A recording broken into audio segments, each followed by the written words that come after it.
Hai anak-anak kelas 4 semuanya. Kita bertemu lagi untuk belajar bersama-sama ya. Apakah kalian sudah siap? Hari ini kita mau belajar tentang hidup beriman. Hidup beriman. Kemudian berangkatlah orang Israel dari padang gurun Sin. Mereka berjalan dari tempat persinggahan ke tempat persinggahan sesuai dengan yang diperintahkan Tuhan. Lalu berkemahlah mereka di Rafidim. Tetapi di sana tidak ada air untuk diminum oleh bangsa itu. Jadi mulailah mereka itu bertengkar dengan Musa. Kata mereka, "Berikanlah air kepada kami, supaya kami dapat minum. Ya, kami sangat haus." Anak-anak kami pun demikian. Tetapi Musa berkata kepada mereka, "Mengapakah kamu bertengkar dengan aku? Mengapakah kamu mencobai Tuhan?" maka hauslah bangsa itu akan air di sana. Bersungut-sungutlah bangsa itu kepada Musa.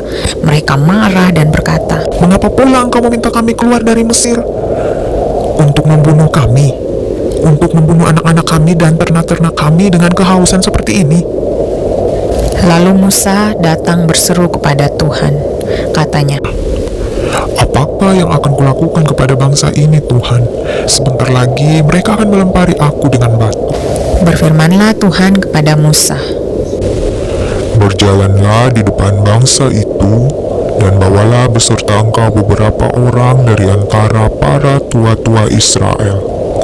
Bawalah juga di tanganmu tongkatmu yang kau pakai memukul sungai Nil, dan pergilah. Maka aku akan berdiri di sana, di depanmu di atas gunung batu Horeb. Haruslah kau pukul gunung batu itu, dan dari dalamnya akan keluar air, sehingga bangsa itu dapat minum." Musa pun melakukan seperti apa yang diperintahkan oleh Tuhan Allah kepadanya. Dan ketika ia memukulkan tongkatnya di gunung batu itu, benar-benar terjadi seperti apa yang dikatakan oleh Tuhan, bahwa air keluar dan bangsa Israel bisa minum sepuasnya dan mereka tidak kehausan lagi. Demikianlah cara Allah menunjukkan kuasanya dan menolong bangsa Israel. Dinamailah tempat itu Masa dan Meriba, oleh karena orang Israel telah bertengkar dan oleh karena mereka telah mencobai Tuhan dengan mengatakan, Adakah Tuhan di tengah-tengah kita atau tidak?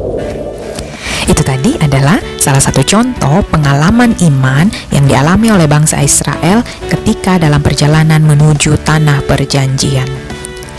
Bangsa Israel berhenti di Rafidim sesuai dengan perintah Allah. Namun ternyata mereka masih mengalami kesulitan. Kesulitan yang dialami bangsa Israel dipakai oleh Allah untuk mendidik dan membentuk karakter mereka sebagai sebuah bangsa yang percaya kepada Allah. Mereka beriman kepada Allah, mereka percaya kepada Allah, tetapi masih mengalami kesulitan hidup. Sama seperti kita, ternyata hidup sebagai orang percaya, sebagai orang beriman tidak membuat kita lepas dari masa-masa yang sulit dalam kehidupan. Contohnya, kamu sudah rajin ke sekolah minggu, sudah rajin berdoa, sudah rajin membaca Alkitab, rajin belajar, tetapi kamu masih tidak dapat mengerjakan beberapa tugas yang diberikan. Padahal kamu sudah belajar. Nah, apakah Allah tidak sayang kepada kamu?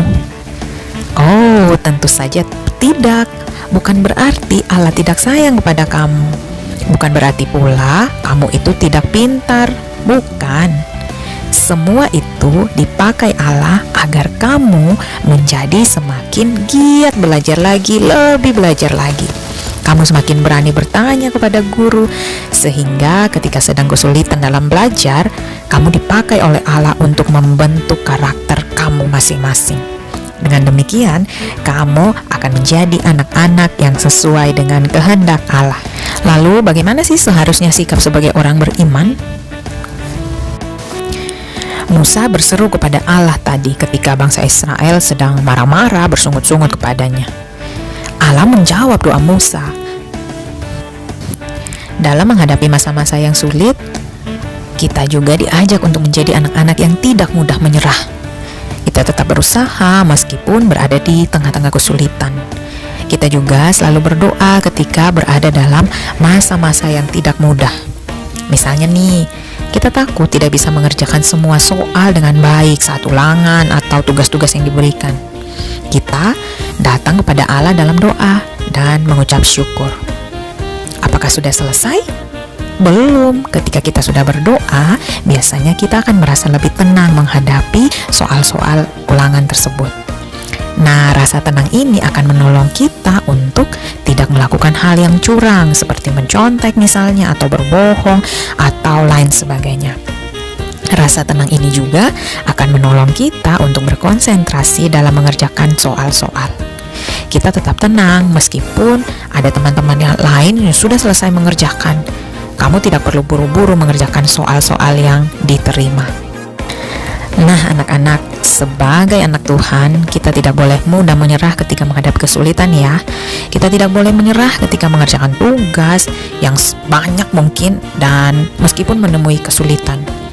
Kita tetap harus berusaha. Jika kita kerjakan dengan tekun, pasti bisa. Begitu juga saat kita mendapat nilai yang jelek atau kalah dalam perlombaan. Kita tidak boleh putus asa. Kita harus terus berusaha untuk menjadi lebih baik. Nah, itulah yang disebut sebagai hidup beriman. Oke anak-anak, sekian pelajaran kita di hari ini ya. Tuhan Yesus memberkati. Dadah.